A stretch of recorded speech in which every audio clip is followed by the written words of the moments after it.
है तो इसलिए नहीं कि वो किसी रियासत के राजा थे।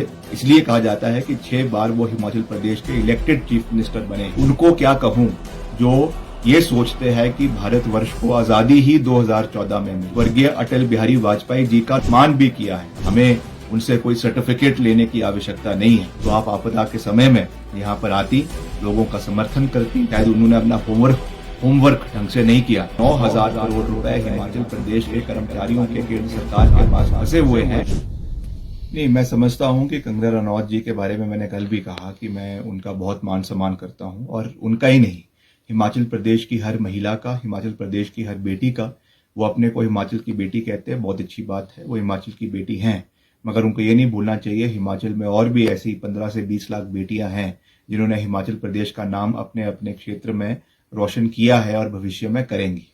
आज तक मैंने उनसे पूछा कि मनाली में उन्होंने, जहां पे कल वो जिस मंच के ऊपर बात कर रही थी, उन्होंने राजनीतिक भाषण तो दिया, उन्होंने अपशब्द का इस्तेमाल तो किया, मगर क्या उन्होंने आपदा के समय में 1 रुपए का योगदान मनाली के लोगों को दिया? वो कहती है मेरा घर मनाली में है, मगर क्या मनाली के लोग के साथ वो कंधे से कंधा मिलाकर खड़ी रही? वो कहती हैं कि मैं उस समय राजनीति में नहीं थी, मैं उस समय कोई चुनी हुई पद के ऊपर नहीं थी।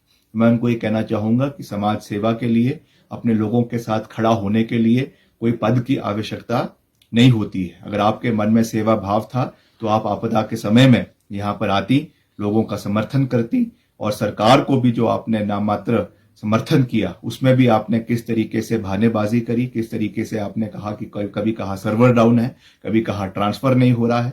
मैं उनको कहना चाहूंगा कि जिन बच्चों ने मुख्यमंत्री जी से मिलकर, अपने छोटे छोटे स्कूली बच्चों ने अपने गुल्लक देकर, कईयों ने 100 रुपए, कईयों ने 200 रुपए, कईयों ने 300 रुपए दिए, तो वो श्रद्धा भाव से दिए हैं। अगर उसको देते हैं, अगर योगदान दिया जाता है, एक हाथ से दिया जाता है तो दूसरे हाथ को उसके बारे में पता नहीं होता है। इस तरीके से वो दिया जाता है, मगर इसको पब्लिसाइज कर जो सहानुभूति लेने की कोशिश उन्होंने करी है, वो दुर्भाग्यपूर्ण है, पर हम उनका मान सम्मान करते हैं। मैंने उनको कल भी कहा कि मुद्दों के ऊपर बात हो। आज वो ओपीएस के बारे में कह रही थी कि पेंशन हमने नहीं दी। शायद उन्होंने अपना होमवर्क ढंग से नहीं किया मैदान में उतरने से पहले, या वैसे तो वो ट्यूटर होकर आती हैं। उनके जो साथ मीडिया की टीम चल रही है, उनको अच्छी तरीके से प्रदेश के मुद्दों के बारे में जानकारी देनी चाहिए। हिमाचल पहला राज्य है जहां पे पूरे तरीके से ओपीएस को लागू किया गया, पहली कैबिनेट मीटिंग में किया गया।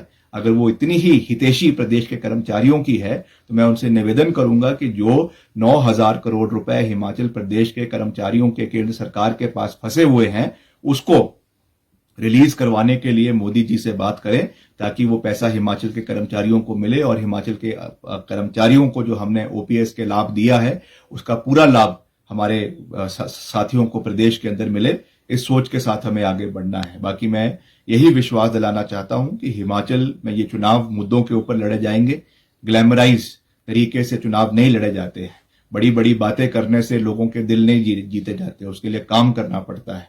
उन्होंने पिछले कल जो है वो हमारे पूर्वजों की बात करी है। हमें उनसे कोई सर्टिफिकेट लेने की आवश्यकता नहीं है। वीरभद्र सिंह जी हिमाचल प्रदेश के 6 बार मुख्यमंत्री रहे। अगर उन्हें राजा कहा जाता है तो इसलिए नहीं कि वो किसी रियासत के राजा थे, इसलिए कहा जाता है कि 6 बार वो हिमाचल प्रदेश के इलेक्टेड चीफ मिनिस्टर बने हैं। और आज तक इतने लंबे समय तक प्रदेश में कोई मुख्यमंत्री नहीं रहा, केंद्रीय मंत्री रहे, 3 बार मंडी के सांसद रहे। इसलिए इस तरीके की बेतुकी बातें करना, मैं समझता हूं कि उससे लोगों का दिल नहीं जीता जाएगा। ये एक लोकतांत्रिक प्रणाली है। हम 1947 के बाद एक डेमोक्रेटिक जो है वो संस्था में रहते हैं, देश में रहते हैं। मगर मैं उनको क्या कहूं जो ये सोचते हैं कि भारतवर्ष को आजादी ही 2014 में मिली, और उन्होंने केवल कांग्रेस के लोगों का अपमान तो किया ही है, मगर मुझे दुख है इस बात का कि उन्होंने श्रद्धेय स्वर्गीय अटल बिहारी वाजपेयी जी का जो है वो अपमान भी किया है। अगर वो ये कह रही हैं कि हमको आजादी 2014 में मिली, तो जो 1998 से लेकर 2004 तक माननीय स्वर्गीय वाजपेयी साहब की सरकार देश के अंदर रही, उसमें भी जो बड़ा कॉन्ट्रीब्यूशंस देश के लिए रहा, उस समय जो पहला एटॉमिक न्यूक्लियर टेस्ट जो है वो करवाया गया, जो हमारी आंतरिक सुरक्षा के लिए बहुत आवश्यक है, जिसकी शुरुआत कांग्रेस पार्टी की सरकारों ने करी थी, मगर उसको लॉजिकल कंक्लूजन तक ले जाने का कार्य एनडीए सरकार ने वाजपेयी साहब के सरकार में किया। तो इस समय वो केवल पूर्व की कांग्रेस सरकारों की को तो अपमान कर ही रही है, मगर जो भाजपा की एनडीए सरकारें भी पूर्व में रही है वाजपेयी जी के समय में, उनका भी वो अपमान कर रही है। मैं समझता हूं कि ये एक बहुत चिंता का विषय है और आरएसएस को, विश्व हिंदू परिषद को और भाजपा के वरिष्ठ नेताओं को इसके ऊपर चिंतन और मंथन करने की आवश्यकता है।